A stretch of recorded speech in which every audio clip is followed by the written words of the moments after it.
Tomorrow, a numerical number 18 is important for RCB, I think, because 18, number 18 jersey, Virat Kohli, 18 runs RCB has to win, or 18.1 overall has to complete this.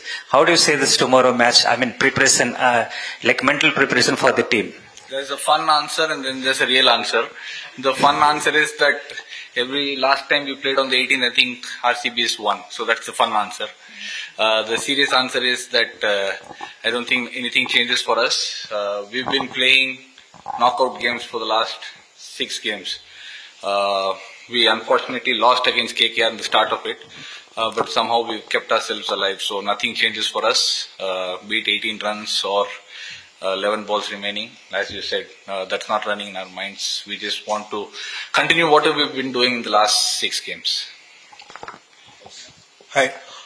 When you go on such a winning run, as you just said, how challenging is it to sustain the momentum, and especially when there is a lot at stake with a win here, getting into the playoffs?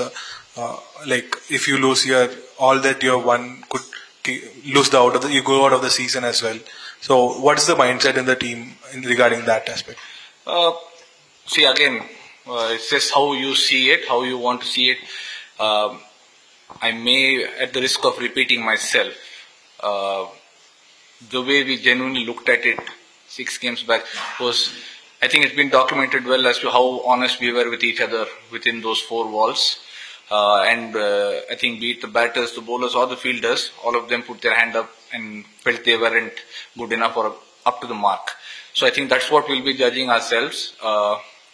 We are not, again, looking at it as a game that if we win, we go into the playoffs. That is the reality of it. But what has helped us is what we need to do. In fact, if you see how the tournament has panned out, there is a team which was surely supposed to have qualified by now, but are holding on to something. I don't think we are holding on to anything now. We are still chasing and will continue chasing. One of the informed players, Will Jacks, heading back home for national duties. So one, how disappointing is it to miss him out on national duty?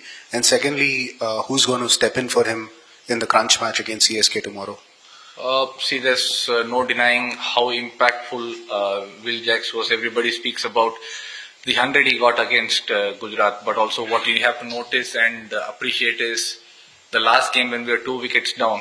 That's the brand of cricket we've been talking about. We aren't worried about losing 2 wickets. We're looking to put back pressure on the opposition, and it's easier said than done.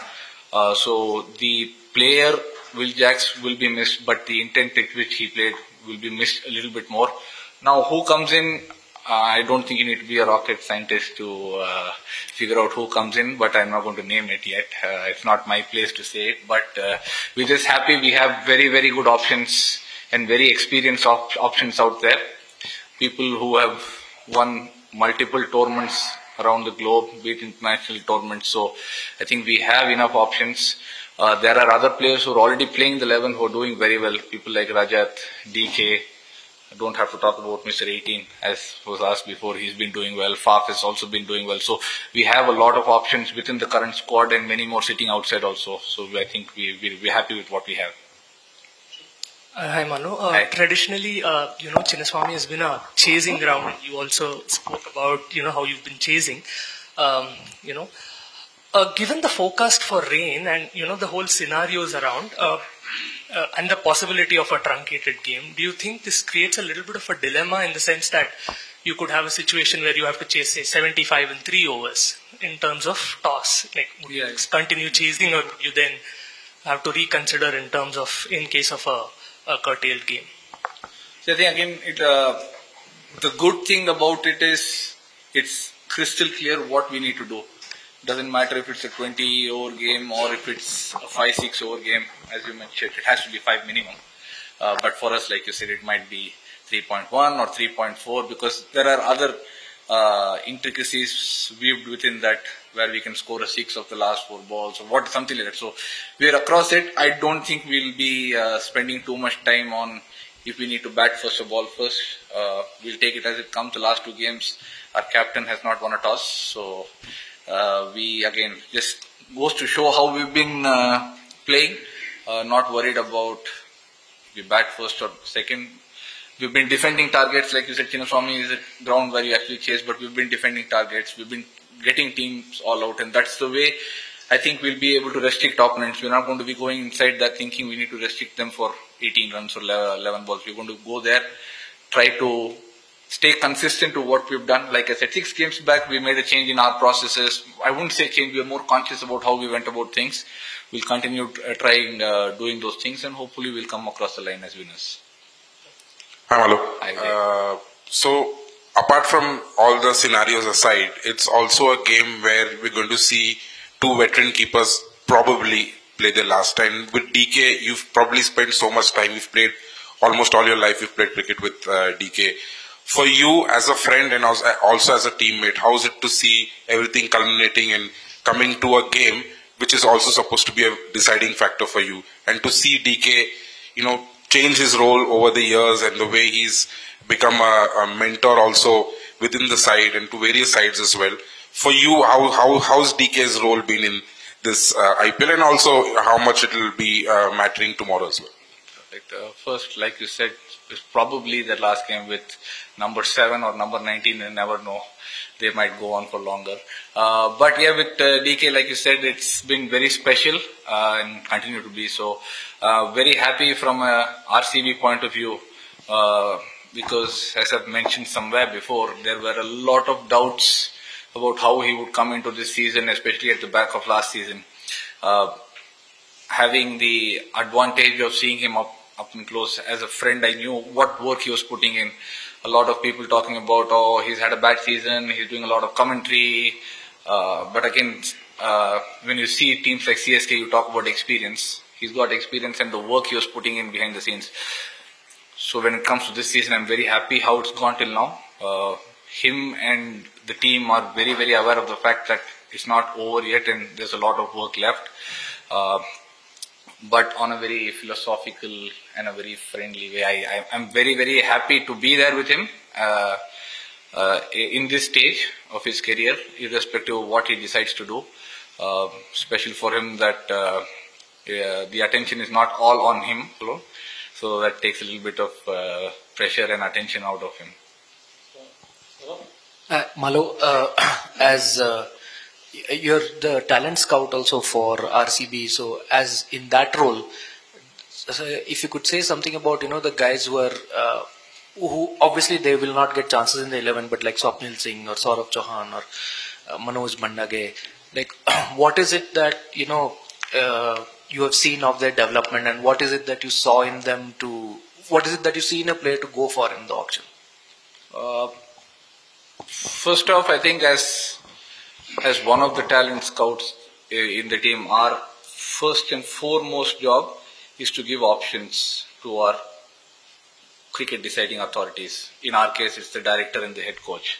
So I think that should be documented very well first, and the understanding of what the process in RCB is. We have a number of people, 4, 5, 6 of us who go out through the season. So you took out interesting names in Swapnil, Saurabh. There have been others also who come for near 20 lakhs and now are raking in a lot of money. That is sheerly down to, I think, a leaf we attempted to turn back in 2020.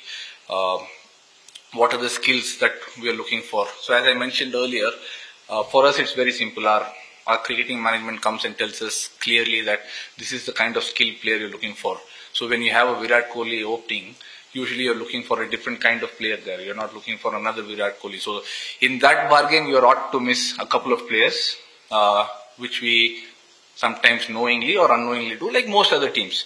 But for us, what we've, I think, grown into doing slightly better is finding out about the person, because I think the days of a team unearthing a player are gone. That's just a nice thing to write, because there are 10 IPL teams. Each team has about 5 of them watching all games.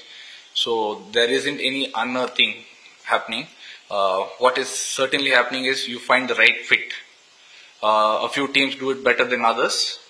And the way we think we are able to do that is 2 ways. Knowing exactly what skill we want, and within that skill, be it a bowler, it might be someone who we think is able to nail the Yorkers better, or we might say we need somebody who has a deceptive slow run. Each team has a different way they go about it. But I think what we've paid a lot more attention on in the last couple of years is knowing the person better, because we genuinely believe the weight of playing for RCB is slightly different, because you come into a dressing room with big stars in it. You come into a dressing room with a lot of expectations until you win your first tournament. These are things which are very nice to say, don't worry about. You come into a dressing room with, which I think has one of the most loyal and vocal fan bases, which works both ways. You learn to cope with it. A few people learn, a few people might get affected by it, but it's the journey that player goes through. So what we've understood is trying to find out who the person is. Take Mahipal, for example. He was picked 22, was batting a lot for us up the order. Now we've spent time on him. Our batting coach spent time, and we found a different role which we think is working. Most of our domestic players we've used as impact players, and you guys do a good research, and I think we've used our impact players among the best in the competition, even when we were not winning all the games.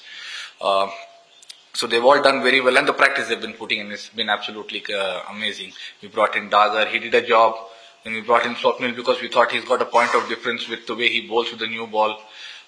Gives us a little bit extra with the bat.